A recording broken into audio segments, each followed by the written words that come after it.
welcome to Maker Monday. This is Jewel Smith, and I'm just gonna hang out, talk about jewelry, make jewelry.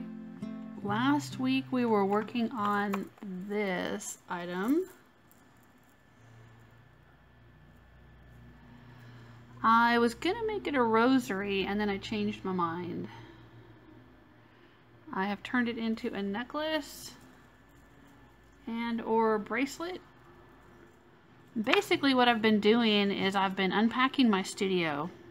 A couple of years ago had some health issues, and we also sold our house and we moved, and I didn't have a studio space anymore.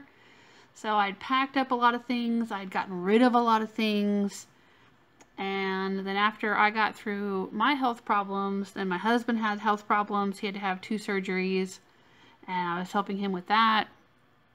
And we just last year moved into a new place, and I started unpacking my studio stuff again. So really what I'm doing here is I'm kind of going through all of the things I had been working on a couple of years ago, 2 or 3 years ago, and I'm seeing what I have and I'm finishing what I started is kind of my goal here.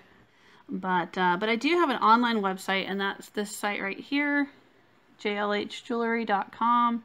And that's where you can go if you want to see what is currently for sale that I do have that's finished. And that's where I'll put things that you might see me work on here, if they're not already spoken for. If I'm not giving them as a gift, or someone hasn't already said, hey, I want that. I still was asking, do you ever do brooches? I do, actually. So this is a piece of vintage jewelry. You can see that it was a brooch of its own at one point. And then this is from this part is from a watch, like a watch face. Well, there's the watch face here, but then there's this part that would hold on the glass, I think they call it the crystal, over the watch face. And then this is a vintage button that I took the shank off the back. This is, again, a combination of several different things. So you have a pin back, and you have a piece of copper filigree. Then you have this brass kind of, they call it a crown bezel, I think. It's like, it looks like a crown, but then you bend it over to hold things in place. And underneath that is a button. This is an actual, under here, this part is a gold vintage button. This is a bronze filigree piece. It's modern, it's not vintage. Then I have this one, which is one of my just absolute favorites. This has got a clutch back on it. So this was a pin that came from somewhere. It was like a promotional pin kind of thing, and I took the little nylon promotional pin thing off the front of it and used the back.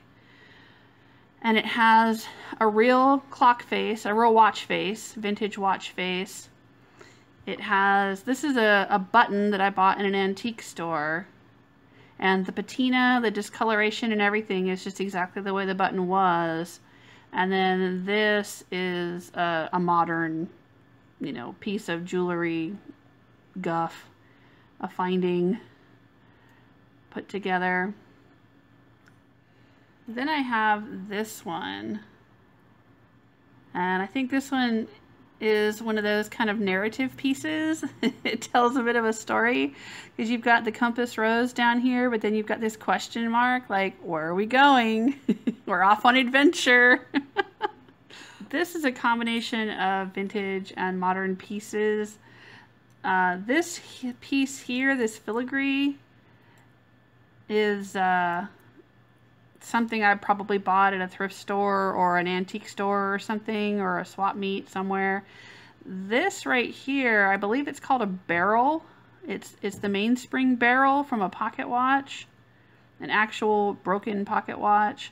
And then this question mark and this charm are modern additions from the craft store.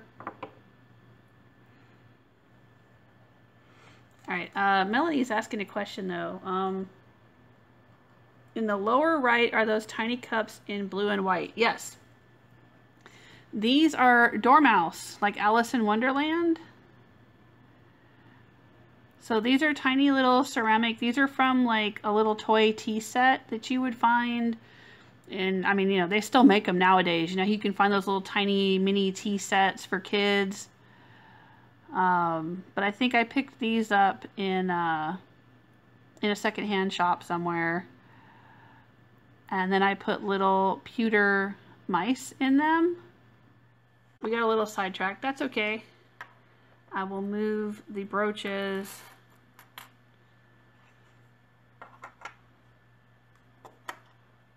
And we can get back to the bracelet. So these little red beads are going to go in between each of the other beads. And then that one would be done. Let's do it. All right, now I could do simple links the way these are linked. The wire just goes around and stops. You see that? But it's not very strong that way. And since this head pin is thinner than the wire that I used here, so this wire is probably 20 gauge and this head pin is 22 gauge. The higher the number, the smaller the wire actually is. And so it's not going to be very strong. Plus I can feel it when I'm bending it. It's real easy to bend. This wire was not easy to bend. But this one is real easy to bend. So what I'm going to do is I'm going to make it a little more secure than that. I'm going to bend it up here. I'm going to give it a little bit of room at the top. Then I'm going to make my loop around. And I'm going to bring it all the way around like that. Alright, so I want to put this, I think I've got, let's see, this one here, I've got 1, 2, 3, 4, 5 in between each bead. See here, 1, 2, 3, 4, 5, and then there's one hanging there.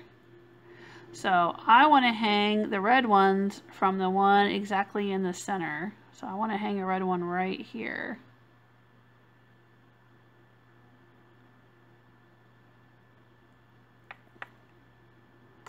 So I'm going to put it right here.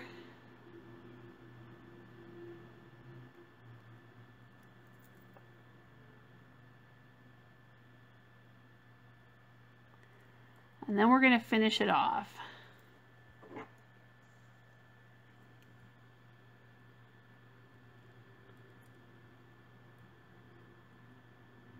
By wrapping it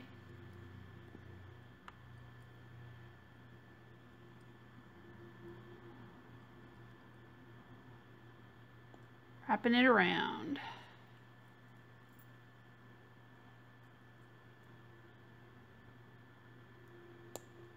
Now I'm going to save the end of the wire here. It might not be long enough for me to use in jewelry, but it's certainly long enough for me to use for other things.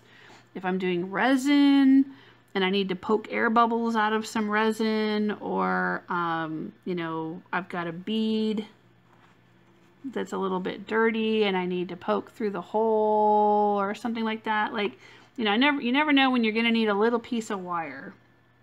So that's why I save all my little pieces of wire to reuse.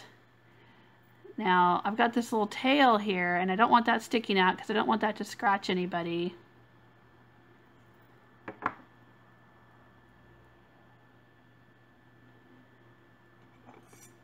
I could take a file and file it just a little bit so it's not too sharp.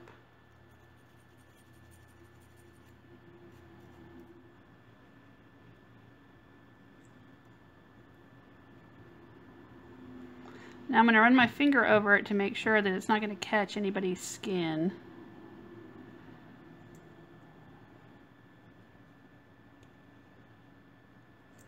Or snag anybody's clothes, and that's just me being particular.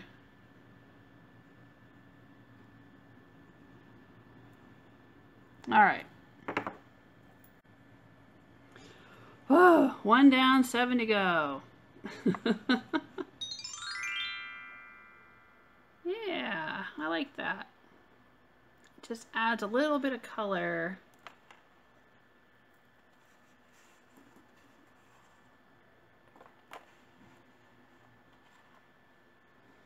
Next week, maybe we'll work on this mermaid necklace. We'll make a necklace for it, for the pendant. Maybe I'll get some beads together and I'll just string some beads, or we'll work on these pendants down here. Figure out what we're gonna do with those. Thank you for being here. You can find me on YouTube, Patreon, Twitch, and Twitter under the name Jewel Smith. And this is my jewelry website, but I'm also a published author. I have an author website, and I've got a deviant art site with examples of various things that I've made, and artwork and other things. I also write things and post them on AO3. If you're familiar with AO3 and you want to check that out, I am Jewel Smith over there as well.